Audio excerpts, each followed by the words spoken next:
अब्दुल्ला आ जाओ। Hi friends. तो friends, विशाल जो है ना वो सोई हुई है, वनीजा ऊपर है, तो इसलिए हम उनको ला ही नहीं पाए। बट हमने सोचा कि इतने दिन हो गए हैं तो हम फ्रेंड्स के साथ कोई ना कोई वीडियो तो ज़रूर शेयर करेंगे। तो फ्रेंड्स, आज हम लेके आए हैं एक बहुत इंटरेस्टिंग सी वीडियो जिसमें हम आपको एक मज़ेदार सी कहानी बताएंगे। और एक कहानी बहुत बहुत बहुत अच्छी है। हम खेलेंगे भी साथ और साथ कहानी भी पढ़ेंगे और इससे हमें सबक सीखने को भी बहुत कुछ मिलेगा। तो चलिए स्टार्ट करते हैं। ये अब्दुल्ला का टैब है जिस पे हम कहानी लगाएंगे, ठीक है ना। तो फ्रेंड, इस कहानी का नाम है सब्र का फल। जैसे कि आप सब ने सुना होगा, सब्र का फल हमेशा मीठा होता है। तो देखते हैं कि क्या हुआ। तो फ्रेंड, इसके जो शुरू में लिखा है कि यहाँ पर फिजा और अयान, ये जो है ना दो बहन भाइयों की कहानी है। तो देखते हैं फिजा और अयान के साथ क्या हुआ। फिजा और अयान दोनों बहन भाई थे। तो फ्रेंड्स, यहाँ पर लिखा हुआ है फिजा और अयान दोनों बहन भाई थे, यानी कि जैसे अब्दुल्ला और मैं बहन भाई हैं। तो उनके अम्मी अब्बू ट्रेन हादसे में फौत हो गए थे। फ्रेंड्स, ये तो काफी ज्यादा सैड है, सैड इमोशनल स्टोरी। चलो सीधे उठे। फ्रेंड्स, जो फिजा और अयान है, उनके अम्मी अब्बू यानी कि उनके वालिदैन, वो उनके मम्मा पापा होते नहीं है ट्रेन हादसे में, इसलिए वो दोनों अपनी फुप्पो समीना के साथ रहते थे। तो वो दोनों अपनी फुप्पो के साथ रहते थे। फुप्पी फिजा से सारे घर का काम कराती थी। फ्रेंड्स, फुप्पी फिजा से सारे घर के काम कराती थी। ये तो बहुत बुरी बात है, आपको भी पता है ना। ये सब देखकर अयान को बहुत दुख होता। वो अपने जेब खर्च से जो चीज खरीदता और रात को अपनी बहन के साथ खाता, क्योंकि फुप्पी फिजा को जेब खर्च नहीं देती थी। वो फिजा को स्कूल भी नहीं भेजती थी। फुप्पा का शहर से बाहर बड़ा कारोबार था। यूं ही दिन गुजरते गए। अयान और फिजा अब थोड़े बड़े हो और समझदार हो गए थे। मामूल के मुताबिक आज भी अयान अपनी फुप्पो के साथ बाजार गया था। अयान के पास सिर्फ 50 रुपए थे। उसने उन पैसों में बहन के लिए चूड़ियां खरीद ली थी। फुप्पो और अयान बाजार गए तब फिजा घर में झाड़ू लगा रही थी कि उसे फुप्पो के कमरे में कदमों की आहट सुनाई दी।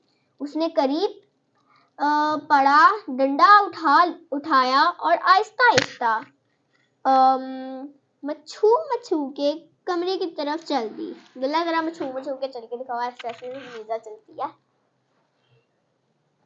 ऐसे ऐसे ऐसे ऐसे ऐसे हल्के आ जाओ। तो फ्रेंड्स, मच्छू के चल रही थी वो, क्योंकि उसे लगा कि घर में कोई चोर आया है। तो उसने जो है वो आहिस्ता आहिस्ता निकली बाहर, ठीक है ना। तो और दूसरे कमरे की तरफ वो चल दी, ठीक है, और छुपकर खिड़की से देखने लगी। एक चोर हाथ में गठरी उठाए बाहर की तरफ आ रहा था। फिजा ये सब देखकर दरवाजे के पीछे छुप गई। फ्रेंड्स, अल्लाह ना करे किसी के घर में अगर चोर आ जाए तो, और आप अकेले हो, सपोज करो, अल्लाह ना करे कि हो किसी के साथ, कितना डर लगता है ना कि आप अकेले घर में और आपको पता चले कि आपके घर में चोर है। That's too much spooky। Spooky तो नहीं, बस मुझे तो घबराहट होगी। तो देखते हैं फिजा ने आगे क्या किया, ठीक है ना। और फ्रेंड्स, अगर आपको ये स्टोरी पसंद आ रही है तो हमारे चैनल को सब्सक्राइब करें, वीडियो को लाइक करें, ओके, भूलना नहीं है। तो फ्रेंड्स, आगे पढ़ते हैं इस स्टोरी को। आगे वो चोर, उसने वो देख रही थी कि चोर आ रहा था घर की तरफ। तो जैसे ही चोर बाहर आया, फिजा ने डंडा घुमाकर उसके सर पर मार दिया। चोर धड़ाम से गिर पड़ा। इतने में घंटे की आवाज आई। फिजा ने जब दरवाजा खोला तो उसकी फुप्पो सामने खड़ी थी। उसने सारा माजरा सुनाया। फुप्पो ने बच्चों के साथ मिलकर चोर को रस्सियों से बांध दिया और पुलिस को फोन किया। पुलिस आकर चोर को ले गई। फुप्पो को एहसास हुआ कि जो बच्ची उनको एक आंख नहीं भाती थी, उस बच्ची ने आज उनके लिए इतना कुछ किया। ये सोचकर फुप्पो नादिम हो गई। अब वो अयान की तरह फिजा से भी अच्छा सलूक करने लगी। तो फ्रेंड्स, देखा आपने, सब्र का फल हमेशा मीठा होता है। अब आप लोग पूछेंगे इसमें सब्र वाली क्या बात थी? तो देखें, एक तो फिजा और अयान दो बहन भाई थे और ऊपर से छोटे थे और उनके वालिदैन यानी कि माँ बाप ट्रेन हादसे में फौत हो चुके थे। तो ये कितने गम की बात है। और दूसरी बात, वो अपनी फुप्पो के घर रहते थे, बट लेकिन उनकी जो फुप्पो थी वो हाली अयान पर तवज्जो देती थी और फिजा से सारे घर के काम करवाती थी।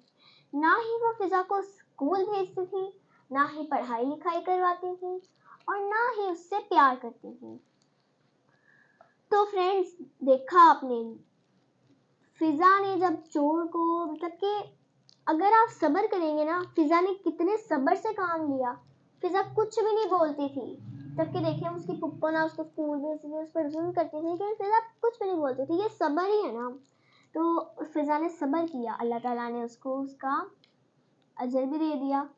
तो ये थी आज की स्टोरी। अजर में अल्लाह ताला ने क्या दिया कि फुप्पो को भी एहसास हो गया उसकी फिजा अच्छी है। उसने हालांकि उसकी फुप्पो कितना बुरा सलूक करती थी, लेकिन फिर भी फिजा ने उनका ही साथ दिया, उस चोर को मार गिराया डंडे से। तो हमें भी चाहिए कि हम भी सब्र से काम लें। तो ये थी आज की स्टोरी। अगर आपको स्टोरी पसंद आई तो हमारे चैनल को सब्सक्राइब करें, वीडियो को लाइक करें, शेयर करना मत भूलिएगा और बेल आइकन को प्रेस करना भी मत भूलिएगा। बाय। बाय।